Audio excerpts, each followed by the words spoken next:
Andrea, est-ce que vous pouvez me décrire votre parcours avant d'arriver en M2? Alors, donc avant d'arriver dans le M216, suite à mon baccalauréat ES, donc économique et social, j'ai fait une licence de sociologie à Paris 5. Et c'est au cours de ces 3 ans que j'ai découvert des techniques d'enquête et tout ce qui est lié en fait à la compréhension des comportements des gens, des individus en général.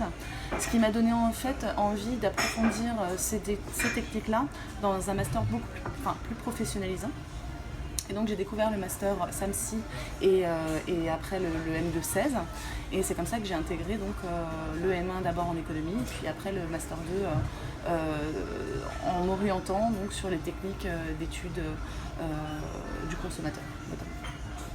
Et alors une fois dans le master, vous aviez choisi quelle option Donc j'ai choisi l'option marketing, puisque c'est la dimension la plus professionnalisante, il me semblait, par rapport aux aspirations en fait, que j'avais, qui était plus de comprendre le comportement du consommateur, donc vraiment dans une dimension marketing et stratégie.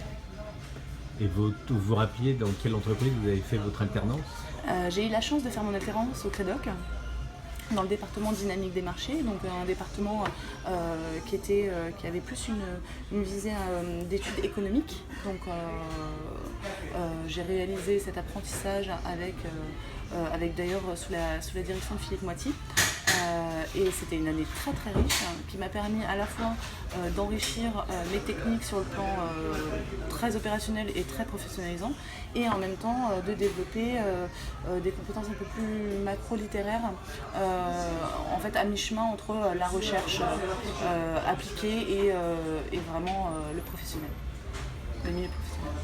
Et une fois diplômé, vous avez eu des difficultés à trouver un emploi? Pas du tout. Et pourtant, donc j'ai été diplômée en 2008-2009, donc juste après la crise.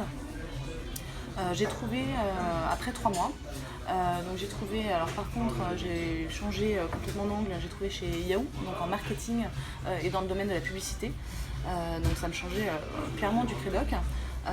C'est pas une expérience qui m'a fait garder un excellent souvenir, et notamment par rapport aux problématiques que je traitais, donc très publicitaires. Mais du coup j'ai su que c'était quelque chose qui ne me plaisait pas. J'ai fait 1 an chez eux avant de partir voyager à l'autre bout du monde, donc pendant 1 an et demi. Et en rentrant, j'ai eu la chance d'intégrer Orange en mission, donc en tant que consultante, sur une mission de conseil en innovation, avec effectivement une grosse partie d'études marketing, donc en fait des études clients, qui permettaient d'accompagner en fait les ingénieurs et chefs de produits d'Orange à améliorer leurs produits-services avant lancement commercial.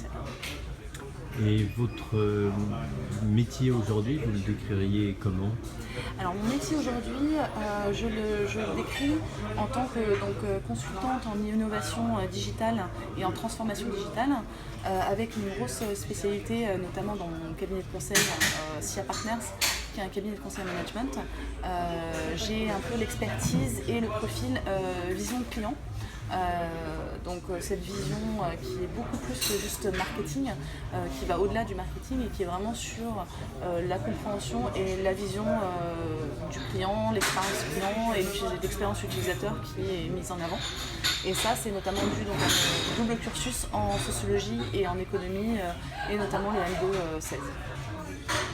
Très bien. Et avec le recul des années, quelles leçons tirez-vous de votre année de Master 2? Alors mon année de Master 2 a été très enrichissante sur plusieurs plans. Et en particulier et là avec beaucoup de recul, je le comprends encore plus aujourd'hui, sur l'aspect, l'ouverture d'esprit, l'aspect théorique, la culture générale qu'il apporte. C'est vrai qu'on peut se dire quand on est étudiant, quand on fait cette année, mais qu'est-ce que les cours d'économie, d'innovation ou d'économie industrielle vont m'apporter après par la suite. En fait, c'est vraiment cet esprit analytique et cet esprit critique qui est très différenciant par rapport aux autres profils qu'on voit dans le conseil, qui ont des profils plutôt école d'ingénieur ou école de commerce, et donc qui sont beaucoup plus formatés, plus dans le moule. Là, le Master 2 m'a apporté à la fois des techniques et des méthodes très opérationnelles qui me permettaient d'être tout de suite en prise avec mon métier de chargée d'études et à la fois une ouverture d'esprit, un esprit critique qui fait aujourd'hui ma singularité au sein de mon cabinet de conseil. Merci Andrea.